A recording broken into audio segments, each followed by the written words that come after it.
Bukankah tertulis dalam kitab Taurat kamu? Iya. Aku apa? Aku ini siapa? Aku telah berfirman. Aku ini siapa? Yang berfirman di Taurat siapa? Konyong. Yahweh. Berarti kenapa kau tanya lagi? Berarti kau mau menyesatkan, seakan-akan itu Yesus. Salam satu Tuhan.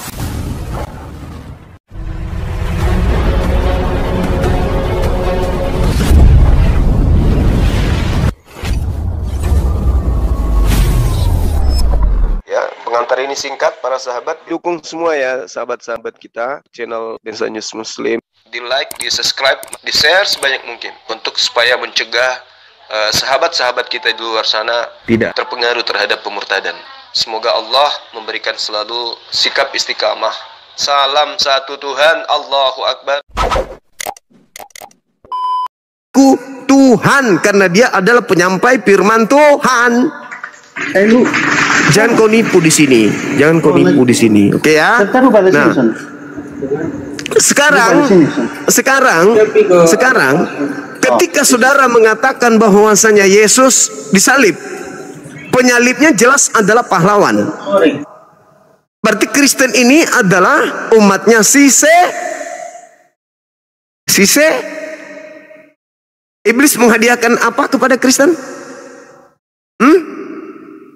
Udah kau jawab sendiri.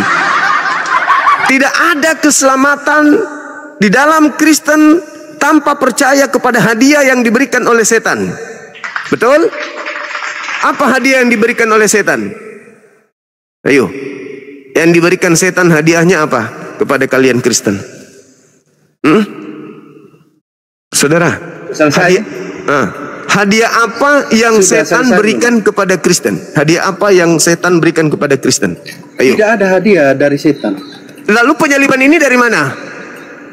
Makanya Bang Suma sebentar saya jelaskan dulu, Bang Suma. Nggak usah ke situ, nggak usah terlalu lebay kali. Buka kamera. Sebentar saya jelaskan. Buka kamera. Saya tadi baru buka data. Buka kamera. Datamu itu nampar dirimu sendiri, Bung. Anda menuduh orang-orang Yahudi menyalib Yesus karena kesaksian Yesus yang mengatakan aku adalah Tuhan. Yesus membantah, dongok, bukankah dalam kitab Tauratmu dikatakan siapapun yang diserahi tugas untuk menyampaikan firman maka dia disebut Allah. Musa disebut Allah, Keluaran 7 nomor 1. Jadi nggak usah, itu bukan alasan. Kalau Anda mau tahu kenapa Yesus mau disalibkan, baca di dalam Yohanes 11 nomor 45 sampai 57, itu yang betul. Jadi jangan kau bawa-bawa kesaksian-kesaksian palsu itu nggak laku bagi saya. Penyaliban itu terjadi karena upaya iblis, iblis yang berusaha melakukan penyaliban melalui orang Yahudi dan orang Romawi. Iblis yang berusaha membunuh Yesus. Iblisnya tidak bisa membunuh langsung, maka iblis memakai orang lain. Makanya 1 Korintus 15:17, tanpa kebangkitan Yesus sia-sialah pemberitaan, sia-sialah kepercayaan Kristen, dan kamu masih di dalam dosa.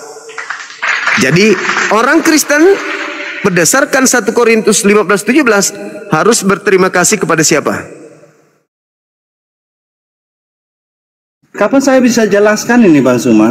Apa yang Anda jelaskan sudah selesai tadi, itu sudah selesai. Oke, saya jelaskan ya.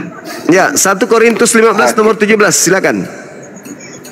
Sebentar kita masuk ke sana Bang Suma. Mau kemana lagi? Anda mau menipu kemana lagi? Anda mau menipu kemana? Anda gimana sih? Saya tadi baru buka data Bang Suma udah. Endingnya itu baca di Matius 27 nomor 18, orang-orang Yahudi dengar.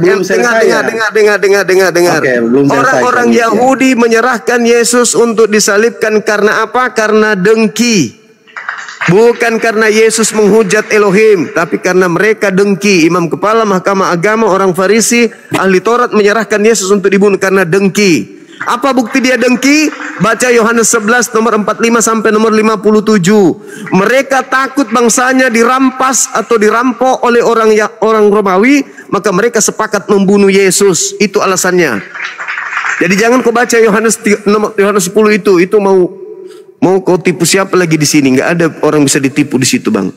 Sekarang kau baca aja 1 Korintus 15 nomor 17. Tanpa kebangkitan, sia-sia kepercayaanmu dan kamu masih berada di dalam dosa. Kalau tanpa penyaliban, tanpa kebangkitan, berarti gara-gara iblis merasuki Yudas, orang-orang Kristen selamat.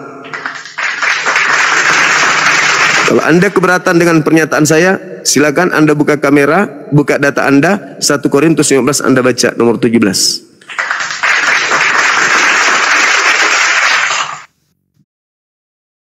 Oke, saya tanggapi ya 1 Korintus, saya ikuti dia ya. 1 Korintus berapa? Ayat berapa? 15 nomor 17. 15 17.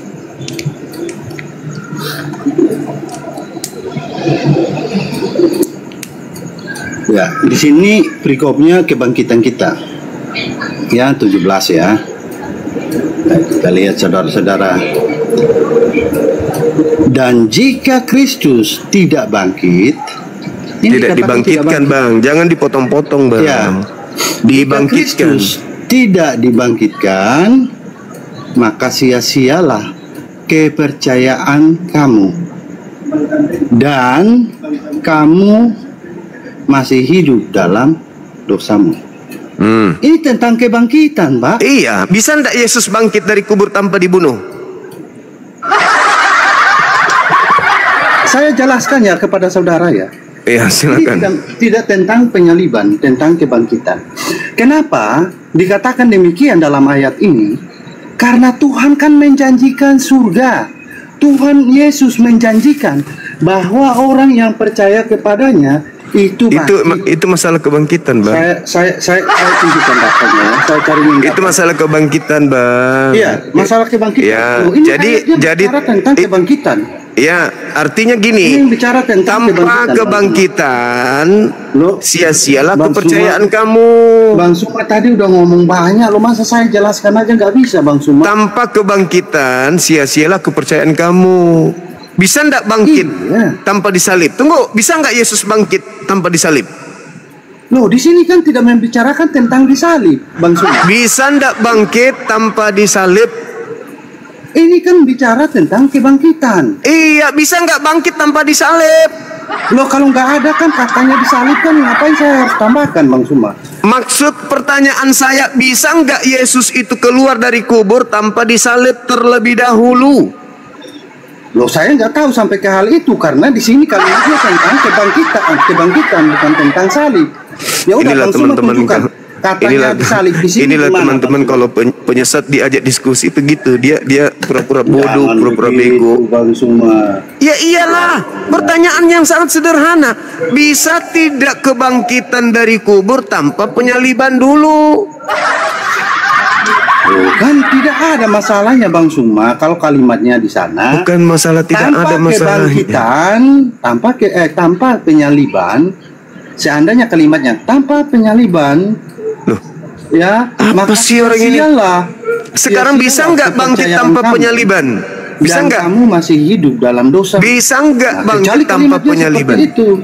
Bisa nggak bangkit tanpa penyaliban? Bang Suma tunjukin dulu kalimatnya yang disalib, biar kita bahas. Astagfirullahalazim, ya Allah ya Karim. Astagfirullahalazim, ya Allah. Coba Anda baca Roma 14 nomor 9. Lompat lagi Roma ya. Ya, karena Anda menolak itu. Kenapa Bang Suma bermainnya di Paulus ini?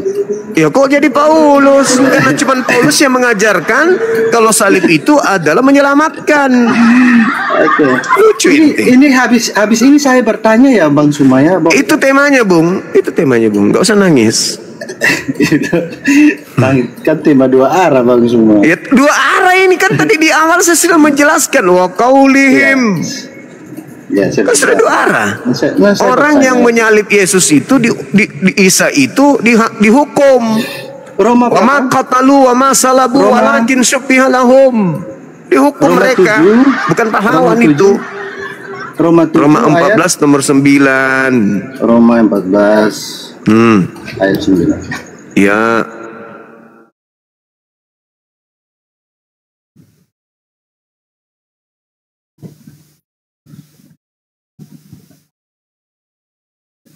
Di sini perikopnya, jangan menghakimi saudaramu.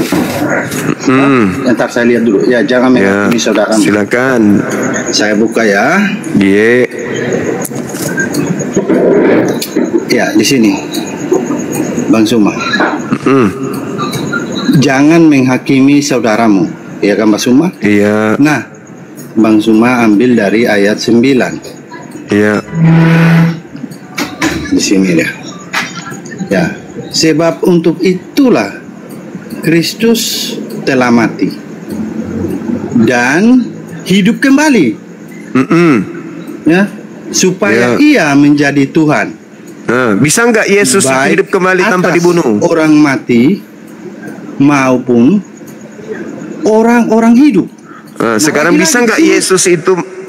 Bisa nggak Yesus ini bukan tentang penyaliban, Bang? Iya, bisa tidak Yesus itu bangkit dari kubur menjadi Tuhan untuk Kristen tanpa disalib? Bisa nggak?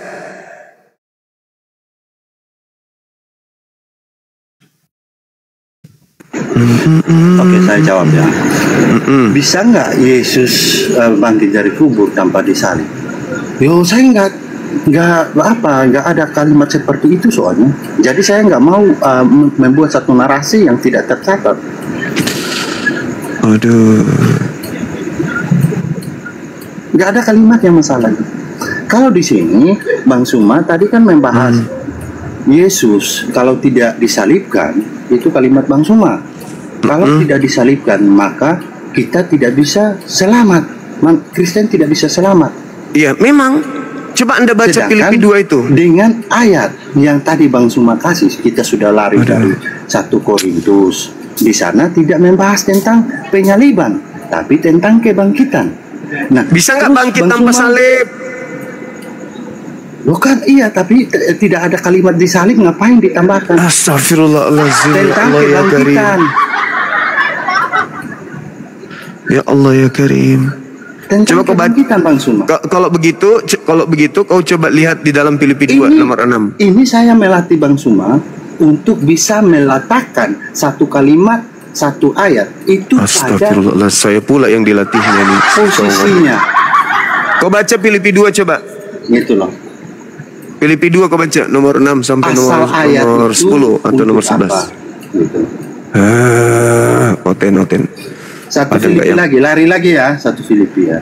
Bukan lari, kuclu. Kamu kan minta kata salibnya. Satu Filipi berapa? Kamu kan muridnya Paulus. Orang yang suka melilit lidah. Filipi 2. Filipi 2 nomor 6. Bukan sabar, saya nggak main-main kalau saya lagi menjelaskan. Saya buka live ini bukan untuk nipu orang.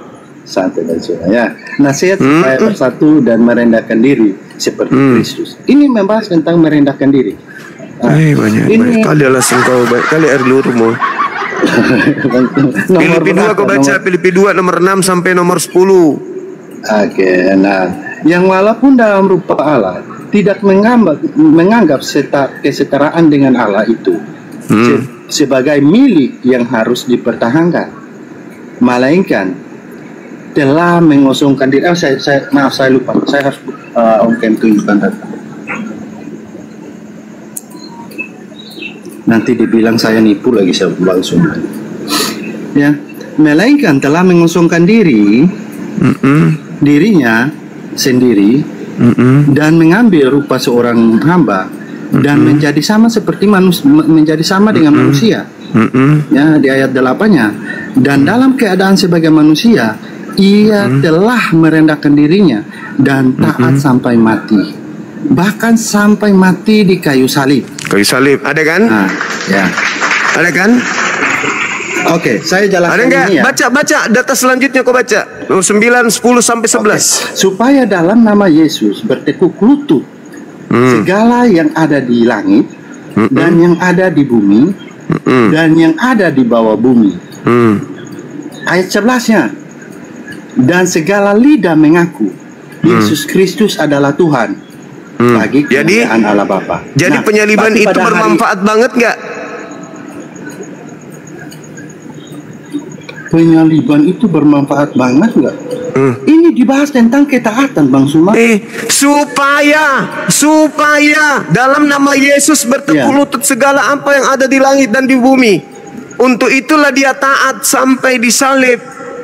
Supaya. Makanya saya mau menjelaskan kepada Bang Suma tadi, Bang Suma potong. Jadi apa fungsi salib? Dengar, apa fungsi salib berdasarkan Filipi 2? Supaya apa? Saya jelaskan. Disalib supaya apa? Makanya saya selesai dulu, Bang Suma. Nanti Bang Suma ingat pertanyaan saya. Ingat pertanyaan saya. Yesus disalib supaya apa berdasarkan Filipi 2 nomor 6 sampai nomor 11. Oke, saya mengerti ya. Tadi kan saya sudah tunjukkan Bang Suma data tuh. Iya, saya yang tunjukkan, Anda cuma membaca. Cerita bangku ini. Enggak, saya tunjukkan data yang alasan Yesus mau iya, saya tunjukkan, Anda itu cuma membaca. Yang mau dihakimi itu saya. Nah, supaya apa? Sebentar. Dia disalib supaya apa? Berdasarkan Filipi 2. Saya jawab dulu, Bang Suma. Bang Suma nih. Ya itu pertanyaan saya. Pertanyaan saya yang Anda jawab. Jangan ada berkhotbah. Dia disalib supaya saya menjelaskan tentang Filipi 2 ini dulu. Ya itu di Filipi itu tertulis supaya dalam nama Yesus bertekuk segala apa yang ada di langit dan di bumi. Berarti dahsyat sekali fungsi salib itu, betul? Sebentar, Bang Suma. Di ayat 8-nya, dalam keadaan sebagai manusia, ia telah merendahkan dirinya dan taat sampai mati, bahkan sampai mati di kayu salib. Ya kan? Nah, sebentar. Bang Suma, ini poin titik data Bang Suma kan? Iya. Yaitu disalibkan kan? Nah, oke, saya akan menjelaskan. Di sini menerangkan tentang ketaatannya. Iya, sampai ketaatannya. Supaya apa? Kok taat pula? Nah, ketaatan Yesus, dia sampai dia mati disalib. Sebentar, Bang Suma. Ketaatan Yesus ialah mengajarkan kasih. Ya kan? Dia mengajarkan kasihilah sesamamu manusia, bahkan dia mengajarkan kasihilah musuhmu. Ya kan? Apa fungsinya salib? Apa fungsinya salib di data ini? Ini masuk ke fungsinya, Bang Suma. Supaya aduh, berat. Bang Suma ini memang berat. Bang Suma yang nggak bisa diam, Bang. Anda kemana-mana kasihi manusia, apa nyambungnya di sono? Sebentar, Bang Suma. Penyaliban itu terjadi supaya dalam nama Yesus bertekuk lutut segala apa yang ada di langit dan apa yang ada di bumi. Betul? Saya menjelaskan ini tentang ketaatan. Yesus itu disalib. Sebentar, Bang Suma. Supaya bertekuk lutut semua apa yang ada di langit maupun yang ada di bumi. Betul?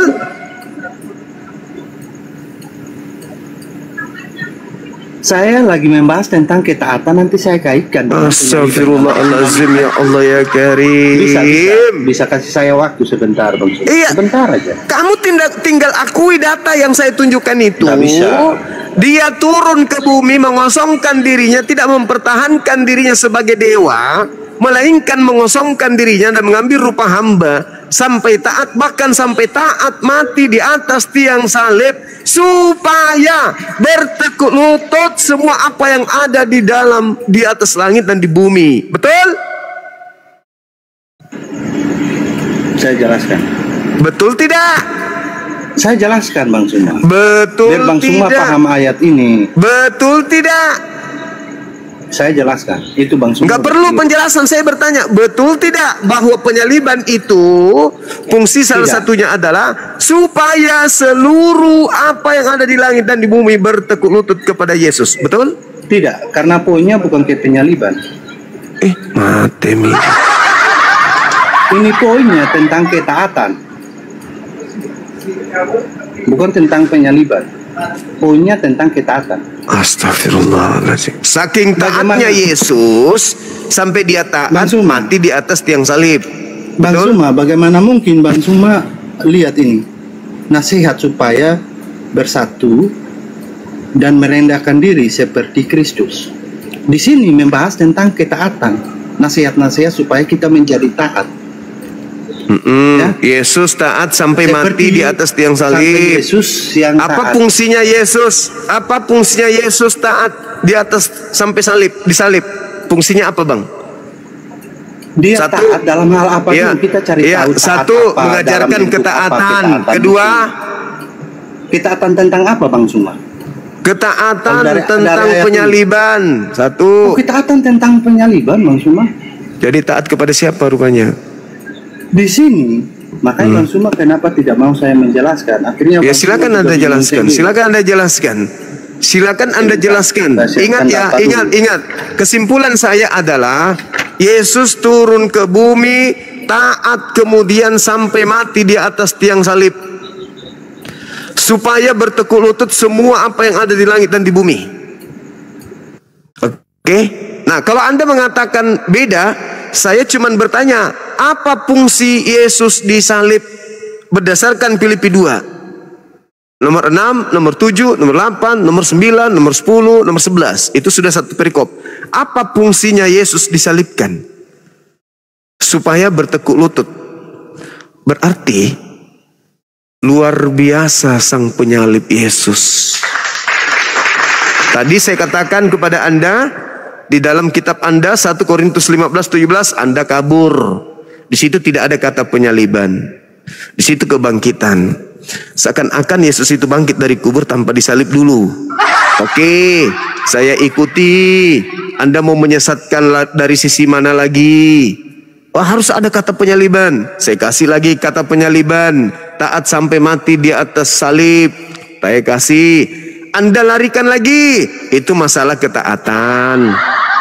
Oke, saya turutin lagi. Sekarang Anda mau menjelaskan apa? Hah? Kasih. Di mana nyambungnya? Gak apa-apa. Saya harus begitu Bang Suma. Dengarkan saya menjelaskan. Oke, silakan. Berarti salib itu mengajarkan kasih. Berarti sangat bermanfaat penyaliban itu. Kembali ke tema. Kalau begitu penyalib Yesus itu pahlawan atau penjahat?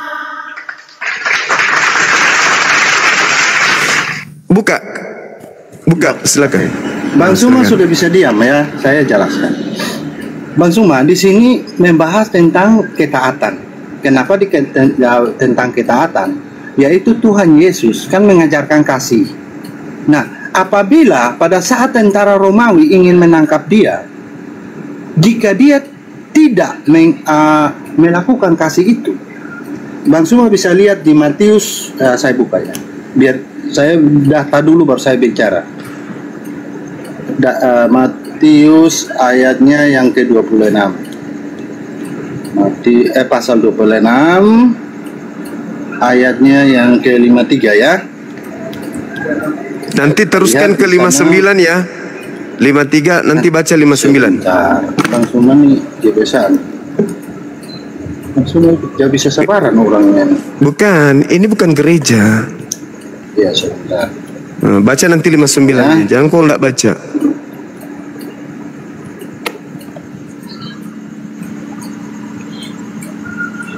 Tiga ya. Nanti habis ini saya bertanya dulu Bang Suma. Ya. Ya, di sini Matius 26 ayat 53. Atau kau sangka, ini perkataan Yesus, apa kau sangka bahwa aku tidak dapat berseru kepada Bapakku supaya ia segera mengirim lebih dari 12 pasukan malaikat membantu aku. Nah, di sana 59, kau baca 59. 59. Waduh, Bang Suma bawa data, saya yang baca lagi ini. Iya, Anda baca 59-nya supaya klop dengan yang Anda tunjukkan tadi. Enggak sama, ini perikopnya beda. Iya, baca aja dulu. Ya, oke. Imam-imam kepala itu, imam-imam kepala malah menyuruh mahkamah agama mencari kesaksian palsu terhadap Yesus supaya ia dapat dihukum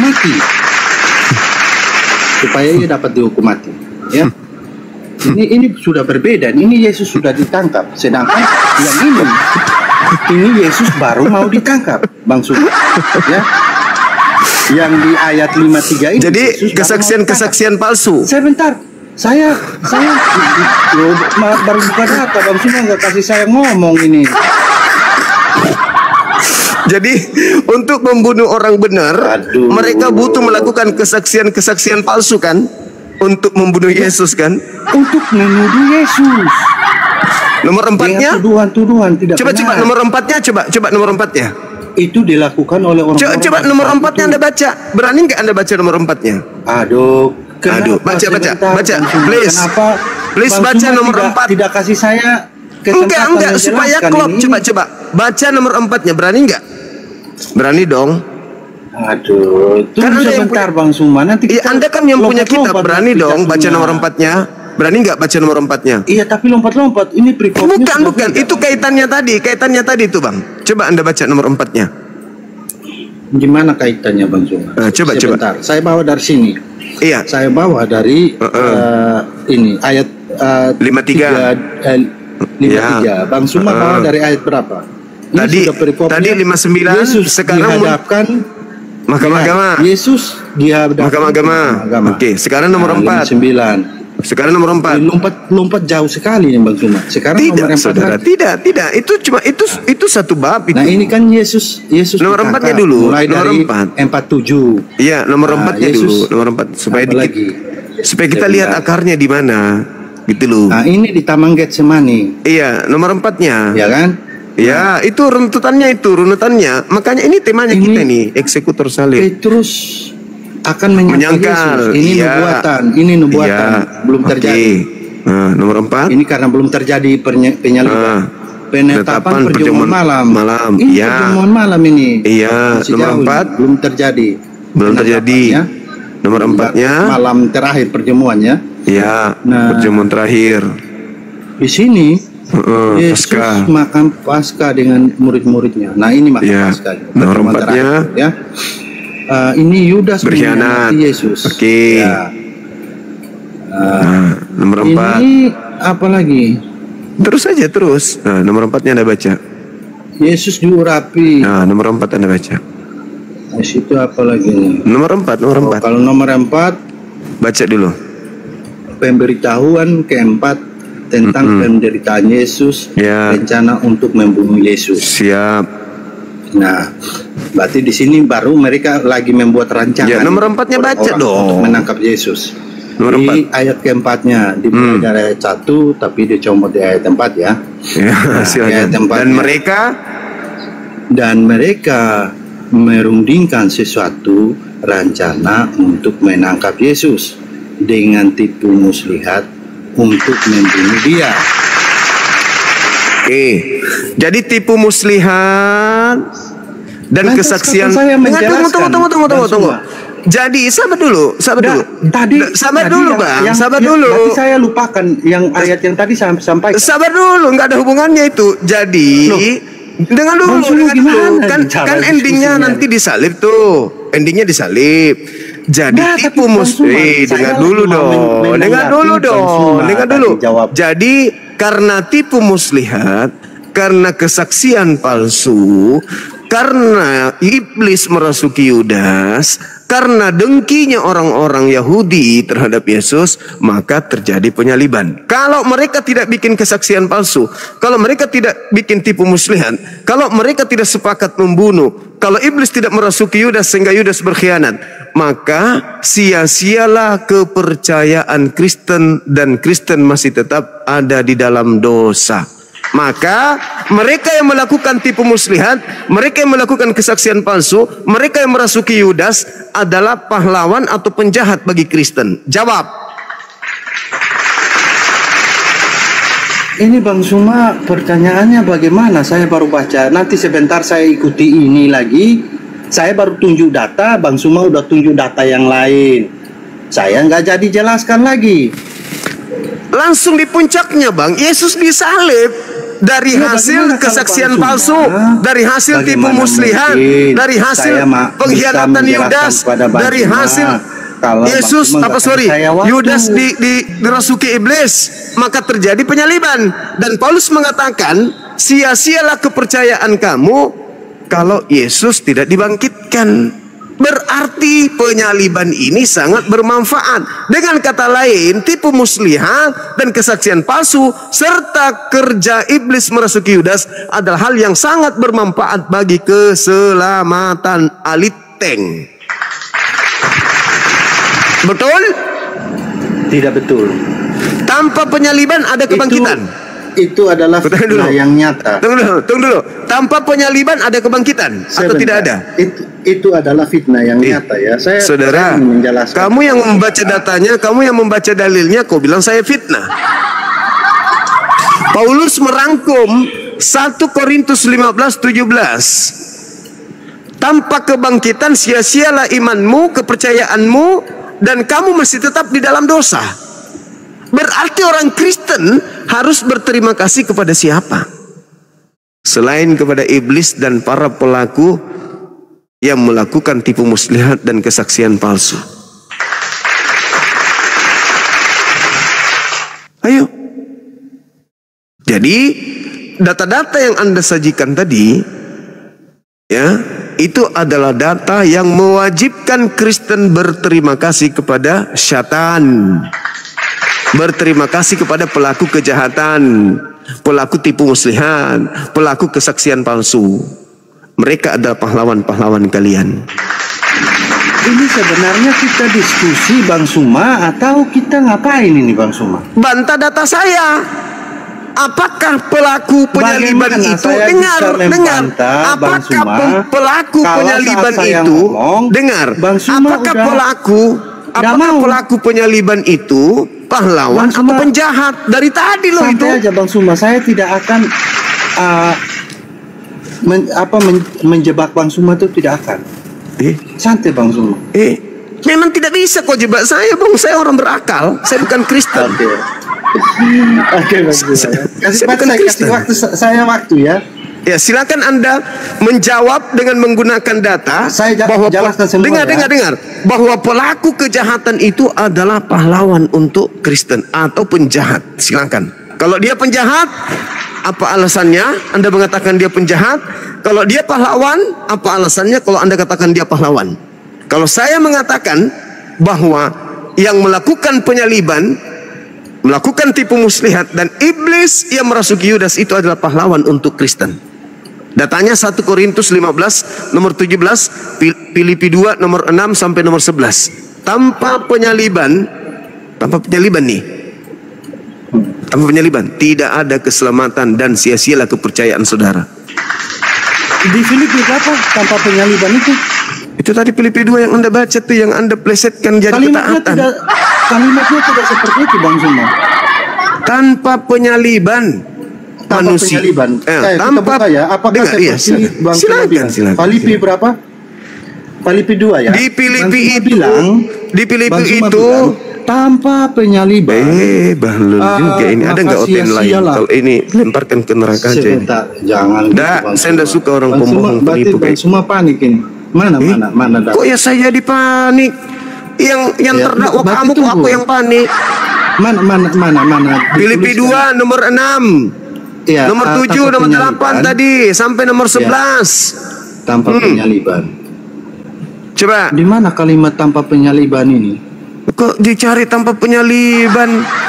Kan Di situ dikatakan bahkan sampai taat di atas salib agar supaya dalam nama Yesus seluruh apa yang ada di langit dan di bumi bertekuk lutut. Tidak selamat. Mana kalimatnya?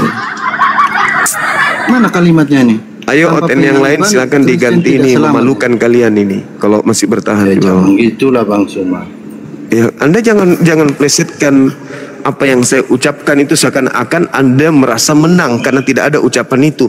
Kalau yang Anda katakan itu tanpa penyaliban, kan jangan ditambah-tambah. Saudara, itu saya bilang 1 Korintus 15:17.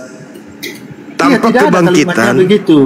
Tanpa kebangkitan. Itu tanpa kebangkitan. Nah, bisa enggak Yesus bangkit tanpa salib? Tadi Anda bilang tanpa penyaliban. Itu tertulisnya di dalam Filipi 2. Ya, nomor 6, nomor 7, nomor 8. Tanpa penyaliban Kristen tidak selamat. Mana kalimatnya? Saya buka lagi nih. Anda menghabiskan kesabaran saya. Anda ke bawah aja ke neraka. Jangan gitu Bang Zuma. Kau colok pantat pendetamu sana. Ya saya kasih. Disebutkan abad deh. Ayo silakan saudara Kristen yang sedikit enggak licik seperti setan yang tadi itu kan iblis. Yang saya hadapi tadi itu iblis. Iblis tidak mau ketahuan. Iblis tidak mau dibongkar kejahatannya. Saya kasih data, dia tolak. Di situ dikatakan mana penyaliban. Kan tidak mungkin bangkit kalau tidak disalib dulu. Makanya saya kasih data Roma 14:9. Untuk itulah Yesus mati agar ia dibangkitkan untuk menjadi Tuhan dan Kristus. Dibantah terus. Ya karena memang materi ini adalah materi yang mengobrak-abrik jantung pertahanan setan. Halo, selamat malam. Malam Bang, saya salah masuk room kayaknya ya, saya Muslim Bang. Oh, alhamdulillah. Cuman ada sedikit, alhamdulillah Bang. Cuma sedikit berbagi aja Bang. Mungkin saya lihat Bang luar biasa Bang. Pemikirannya, pengetahuannya terhadap hal-hal agama dan sebagainya. Tapi ya kedepankanlah hal-hal yang bijak Bang. Karena di atas daripada kebenaran itu bagaimana bersikap bijak untuk bisa menyikapi perbedaan yang ada. Mungkin itu aja Bang. Termasuk terhadap iblis juga kita harus bijak. Menurut pandangan saya manusia sebenarnya kebenaran itu hanya milik yang Maha Kuasa, sementara oleh karena itu kalau kebenaran itu hanya milik Allah, kita manusia nggak boleh menegakkan kebenaran itu. Menyampaikan, kita dianjurkan untuk menyampaikan. Iya, tapi Allah mengatakan perangilah. Faqatilu awliya syaitan, perangilah saudara-saudara setan. Dengan cara apa kita merangi saudara setan? Itu juga Bang, dalam artian bahwa kita tidak bisa menilai siapa sih yang setan sebenarnya, kan seperti itu. Oh ya, berarti mungkin Anda setan ya, saya nggak tahu. Mungkin terima Anda kasih, Bang. Iya, saya takut dengan setan yang menjelma jadi orang bijak. Maaf. Jelas-jelas kafir dan tidak tahu yang mana setannya. Mungkin Anda kali ya.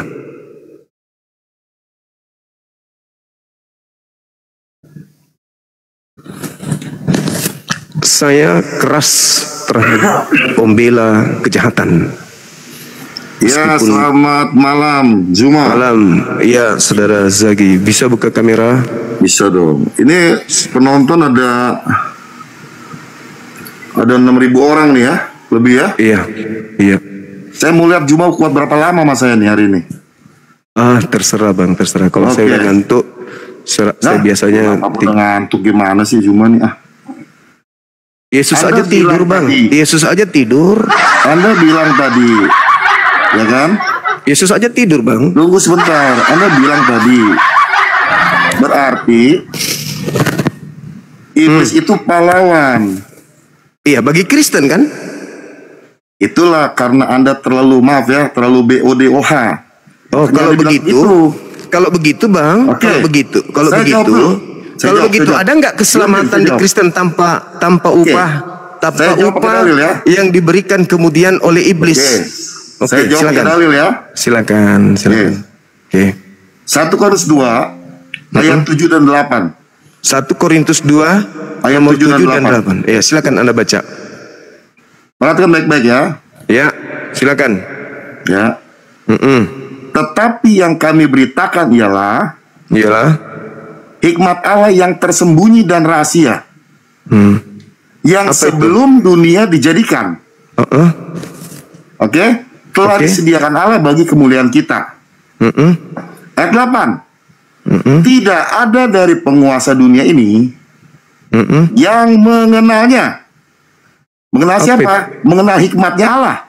Apa yang Anda sampaikan ini? Makanya Anda mau dengar gak saya ngomong? Ya, saya sudah dengar, tapi tidak bisa, enggak sampai ke data ini. Sebentar. Enggak bisa. Tunggu. Anda jangan takut. Ini jawabannya. Kok takut sama Kristen pula? Aku takut. Anda silakan. Saya bertanya, apa hubungannya? Saya jawab. Tidak ada. Bang, sebelum Anda menjawab, dengarkan dulu. Tunggu. Jangan takut. Tenang. Tidak ada dari penguasa dunia ini yang mengenal rahasia yang tadi ayat 7 baca itu, dan yang tersembunyi. Ya. Sebab jikalau sekiranya mereka mengenalnya, mereka tidak menyalibkan Tuhan yang mulia. Artinya kalau mereka ngerti makna penyaliban itu, ya, Yudas, iblis, orang-orang Romawi, tua Yahudi, kalau mereka mengerti penyaliban itu, kita mengatakan mereka tidak akan menyalibkan Tuhan yang mulia. Nah, sekarang kalau mereka tidak menyalibkan, kalian selamat nggak? Tunggu sebentar. Apalagi? Sama halnya seperti begini. Apalagi? Pertanyaan saya ingat. Mau naik mobil. Tunggu sebentar. Pertanyaan saya ingat. Kalau tanpa salib, kalian selamat nggak? Saya kasih pengertiannya dulu. Sebentar. Juma naik mobil nih. Ya. Mobil. Ada orang jahat. Mau mencelakai Juma. Ya.